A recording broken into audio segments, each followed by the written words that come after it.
Le pont de Crimée, reliant la Russie continentale à la Crimée, est l'un des atouts les plus vitaux de la Russie. Sans lui, la voie qui permet à la Crimée occupée de recevoir troupes, fournitures et équipements russes pour la guerre en Ukraine disparaîtrait simplement. Si ce pont disparaît, la mainmise de Vladimir Poutine sur la Crimée s'affaiblit. Les Russes quitteront massivement la péninsule annexée. Et l'Ukraine aura la première grande opportunité depuis la perte de la Crimée en 2014 de la reprendre. Il semble maintenant que l'Ukraine est l'arme nécessaire. L'arme la plus meurtrière de l'Ukraine a une mission.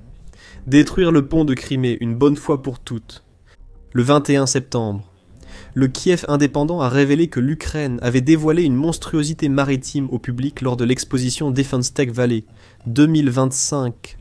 Cette monstruosité est un drone sous-marin conçu pour des opérations furtives et de longue portée contre des cibles russes majeures. C'est exactement l'arme dont l'Ukraine a besoin pour s'approcher du pont de Crimée, également connu sous le nom de pont de Kerch. Ce drone s'appelle le Toloka. Ce drone est en fait connu depuis environ un an, selon le Kiev indépendant. Mais être connu et être révélé publiquement sont deux choses différentes.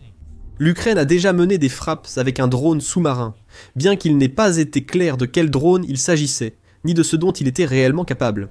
L'existence du Toloka a été confirmée depuis février, lorsque le président ukrainien Volodymyr Zelensky a présenté le drone comme une arme pouvant être utilisée pour frapper des navires, des ports et d'autres cibles stratégiques lors du sommet Soutenir l'Ukraine 2025. Mais maintenant, plus d'informations sont disponibles, beaucoup plus. Le Toloka a été officiellement dévoilé, ou, plus précisément, l'Ukraine n'a pas seulement révélé le Toloka, elle en a révélé 3. C'est ce qu'affirme Défense Express, qui révèle que le Toloka existe en 3 versions, chacune ayant un objectif spécifique. Après tout, le plus grand Toloka n'est qu'un membre de la famille des drones sous-marins, qui comprend au moins 3 modèles. Il s'agit du Toloka 200, Toloka 200, et du Toloka 400, Toloka 400, et bien sûr, du monstrueux Toloka 1000 selon la source. C'est le Toloka 1000 qui représente probablement la plus grande menace pour le pont de Crimée. Mais revenons à ce point dans un instant. Pour l'instant, RBC Ukraine présente les principales caractéristiques de chaque drone Toloka. Le Toloka 200, ou Toloka 200, est le plus petit des 3 nouveaux drones sous-marins, comme son nom l'indique. C'est un drone autonome propulsé par 2 moteurs électriques, que l'Ukraine peut utiliser pour des missions à courte portée contre des cibles russes. Imaginez par exemple un déploiement depuis un navire en mer Noire pour neutraliser des bateaux russes, ou défendre la côte ukrainienne contre des menaces maritimes russes. La version miniature du Toloka a une portée de 100 km, 62 miles, et utilise 2 moteurs électriques. Ces moteurs sont sans doute l'atout majeur, car ils permettent au Toloka de naviguer seul jusqu'à 15 jours. Cette longue navigation suggère que l'Ukraine pourrait également être en mesure d'utiliser le Toloka 200 comme une sorte de navire de patrouille, protégeant la côte ukrainienne contre les menaces que le drone attaque automatiquement dès qu'elles se présentent. Le drone utilise un système de communication satellitaire doté, selon les rapports, de contre-mesures intégrées contre la guerre électronique, mais leur nature reste inconnue. Un système de navigation inertielle, optimisé par intelligence artificielle, ou système de navigation inertielle, est aussi en service. Peut-être que l'utilisation de l'intelligence artificielle est ce qui donne au Toloka 200 sa résistance aux contre-mesures de guerre électronique. RBC. Ukraine précise que le drone fonctionne jusqu'à 300 mètres de profondeur, soit 984 pieds. Il possède une caméra thermique et une caméra optique, contrôlées par un opérateur pour détecter des menaces potentielles. Enfin, il y a la charge utile, 15 kg, soit 33 livres de fureur explosive, qui peuvent être livrés à n'importe quel navire russe assez inattentif pour croiser sa route. Le Toloka 200 d'RBC Ukraine précise que cette version réduite du drone pourrait aussi servir à la reconnaissance ou au minage de la côte ukrainienne. Le Toloka 200 serait déjà un exploit d'ingénierie, mais l'Ukraine a d'autres atouts. Le Toloka 400, également connu sous le nom de Toloka 400, est le modèle intermédiaire des 3 drones que l'Ukraine vient de dévoiler, et il présente quelques améliorations intéressantes par rapport au Toloka 200. Il est plus grand, donc peut transporter une charge utile plus lourde. Il possède un moteur hybride, associant 4 moteurs électriques, et un moteur à combustion, offrant ainsi une autonomie et une portée accrue. Sur ces 2 derniers points, Le Toloka 400 peut parcourir jusqu'à environ 1200 km depuis son point de déploiement, et il est capable de naviguer sans intervention humaine pendant jusqu'à 60 jours. C'est énorme. L'Ukraine peut utiliser ce drone près de 2 mois sans interruption. Peut-être pour patrouiller la mer Noire, ou attendre avec d'autres Toloka 400 plusieurs jours avant une attaque coordonnée sur une cible. Le Toloka 400 garde le système de communication satellite jusqu'à 300 mètres de profondeur et la navigation inertielle assistée par intelligence artificielle. Il possède aussi un journal de vitesse Doppler, Doppler Velocity Log, pour mesurer la vitesse des véhicules sous-marins. Ce Doppler Velocity Log permettra au Toloka 400 de suivre sa vitesse, ce qui signifie qu'il pourra peut-être accélérer ou ralentir de façon autonome selon son objectif. Le drone intermédiaire ukrainien sera aussi doté d'une caméra thermique et d'une caméra optique comme sur le Toloka 200. S'y ajoutent des systèmes acoustiques passifs et actifs, ainsi qu'un ciblage par source radio, offrant une suite de ciblage plus polyvalente pour attaquer des cibles difficiles. La vraie différence ici est la taille du drone, permettant une charge utile plus grande. Selon RBC, le Toloka 400 mesure 39 pieds de long, soit environ 4 fois la longueur de son plus petit compatriote. Cette taille plus importante permet au Toloka 400 d'atteindre une charge utile dévastatrice de 1100 livres. C'est largement suffisant pour infliger de sérieux dégâts aux piliers et aux fondations du pont de Crimée. Et peut-être que l'Ukraine utilisera le Toloka 400 pour cela, surtout si elle en place plusieurs pour frapper une cible unique. Mais si l'Ukraine veut vraiment dévaster le pont de Crimée, elle a une autre option. Un véritable monstre de drone qui inflige une dévastation explosive à une échelle jamais vue auparavant chez les véhicules sous-marins sans pilote avant le Toloka 1000. Conçu spécifiquement pour des missions longue portée, le Toloka 1000 peut servir à la fois de drone kamikaze et de drone porteur. Dans ce cas, l'Ukraine pourrait utiliser le Toloka 1000 pour transporter d'autres drones, comme des drones d'attaque vus à la première personne vers des emplacements avant déploiement. Cette fonctionnalité de porteur n'a pas encore été confirmée, rapporte RBC Ukraine.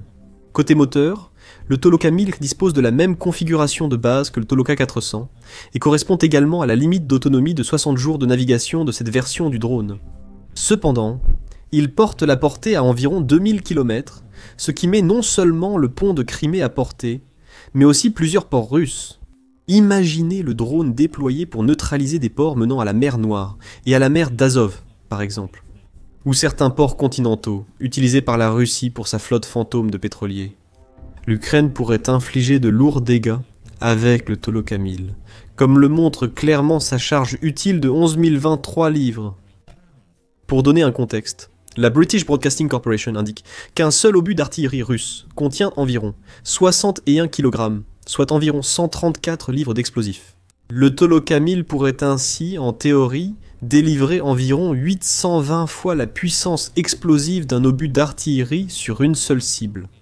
Ce n'est pas seulement un potentiel de causer des dégâts, c'est suffisant pour provoquer la destruction totale de tout ce que le Toloka 1000 frappe. De plus, le Toloka 1000 présente des spécifications proches du Toloka 400, avec quelques différences.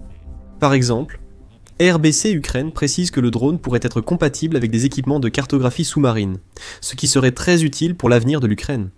Il utilise également des réseaux d'intelligence artificielle inertielle, ainsi que des capteurs optiques, acoustiques et thermiques, alimentés par l'intelligence artificielle. Les contre-mesures électroniques du drone incluent également la technique de spectre étalé par saut de fréquence, ou saut de fréquence avec spectre étalé qui est une technologie permettant de changer la fréquence porteuse du drone sur plusieurs canaux de manière aléatoire lors des transmissions radio. Enfin, la profondeur opérationnelle du Toloka 1000 est notable. Ce drone peut être produit avec 2 coques. La coque composite lui confère la même profondeur de 300 mètres, 984 pieds, que les 2 autres Toloka. Il existe aussi une version à coque métallique, avec une profondeur opérationnelle de 30 mètres, environ 98 pieds. Il est possible que le métal soit utilisé, dans ce cas, pour protéger ce qu'il y a à l'intérieur. Le Toloka 1000 confirme l'affirmation de RBC. Il peut servir de drone porteur et de menace kamikaze aquatique. D'une manière ou d'une autre, le drone a aussi la même longueur que le Toloka 400, bien qu'il soit beaucoup plus large, grâce à un diamètre de 15 mètres. C'est près de 4 fois le diamètre du Toloka 400, offrant ainsi assez d'espace pour une charge utile plus grande. En bref, l'Ukraine a révélé 3 drones sous-marins, aussi létaux, que ceux de la plupart des marines de guerre. Les trois sont furtifs, peuvent être chargés d'explosifs, et sont capables de fonctionner de manière autonome. Les trois Toloka représentent une menace pour la Russie, et ils constituent surtout une menace pour le pont de Crimée. Et comme le rapporte The Express, les restes de la flotte russe de la mer Noire, cette flotte est déjà en grande difficulté. En mai, le Moscow Times rapportait que cette flotte jadis redoutée comptait 132 navires au début de la guerre en Ukraine. Depuis l'invasion de la Russie, l'Ukraine a éliminé 25% de la flotte, selon les renseignements britanniques, ce qui a poussé la Russie à déplacer de nombreux navires de Sébastopol vers Novorossiysk et à réduire ses activités en mer Noire durant l'été 2024. Ce retrait explique en partie pourquoi l'Ukraine n'a pas pu éliminer plus de navires de la flotte de la mer Noire cette année. Mais il existe une autre raison, comme l'a indiqué à The Moscow Times l'ex-chef adjoint d'état-major de la marine ukrainienne, Andriy Ryzenko. Les Russes font constamment tourner leurs navires pour qu'ils ne restent pas au même endroit, a déclaré Ryzenko. La protection du port de Novorossiysk a été renforcée avec avions, hélicoptères, drones et patrouilleurs. Ils ont également limité le nombre de navires en mer. Je pense qu'il n'y a tout simplement pas de navires sur les routes où les drones pourraient les attaquer. Peut-être que la Russie a développé des contre-mesures contre les drones aériens de l'Ukraine.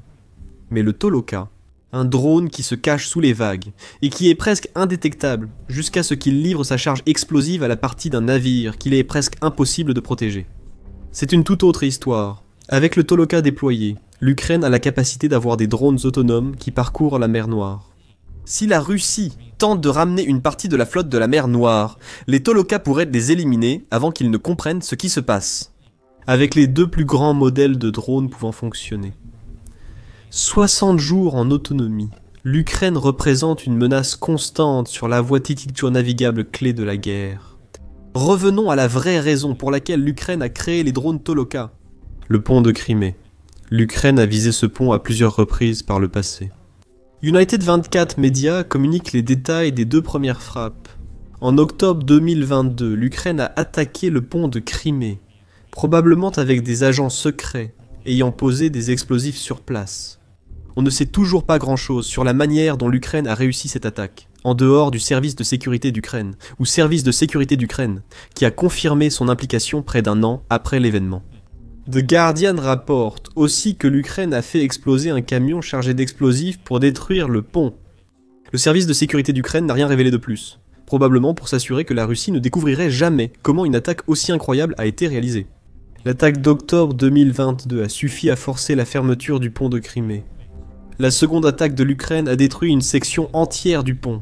En juillet 2023, l'Ukraine a attaqué le pont de Crimée avec des navires de surface sans pilote. Avec le recul, cette frappe, bien que très efficace, préparait peut-être le terrain pour la suite. Maintenant que le Toloka est prêt à partir, les drones de surface peuvent être détruits s'ils sont repérés. Les drones sous-marins sont bien moins repérables en approche. La troisième frappe était aussi traditionnelle que possible pour une attaque ukrainienne contre des cibles russes. En août 2023, The Guardian a rapporté que l'Ukraine avait tiré 3 missiles sur le pont de Crimée, mais l'attaque a échoué. L'Ukraine a utilisé des missiles guidés S-200 lors de l'assaut, obligeant les autorités russes à envelopper le pont de Crimée de fumée blanche pour le dissimuler. Les défenses aériennes russes ont abattu ces missiles, trop anciens et inadaptés. La frappe a eu lieu plus d'un an avant que l'Ukraine ne soit autorisée à utiliser des missiles occidentaux, longue portée comme Storm Shadow et Atacams contre des cibles en Russie.